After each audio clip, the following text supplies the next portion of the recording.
Aika ei ole vain jotakin, joka kuluu. Aika tarkkailee sinua. Islamissa aika on pyhä. Sitä kunnioitetaan, siihen palataan yhä uudelleen ja siihen vannotaan Koranissa.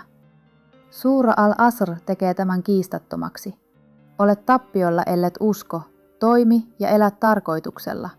Se tarkoittaa yhtä asiaa. Se, joka hallitsee ajan, voittaa tässä elämässä ja tulevassa. Katso Koranin rytmiä. Aamunkoitto, yö, aamun valo, viimeinen hetki. Jokainen hetki on merkki. Jokainen sekunti kantaa painoa. Mikään ei ole sattumaa, mikään ei ole tyhjää.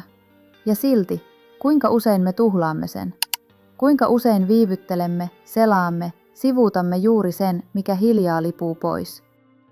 Profeetta varoitti meitä. Väärinkäytetty aika on menetys, kunnioitettu aika on menestys. Viisaat ymmärsivät tämän syvästi. He sanoivat, aika on kuin miekka.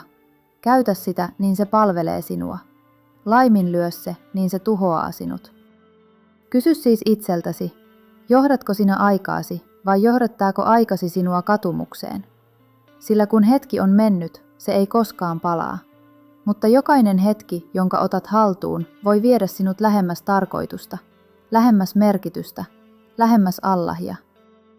Varjele aikaasi, kunnioita sitä, elä se tarkoituksella, ennen kuin siitä tulee todiste sinua vastaan.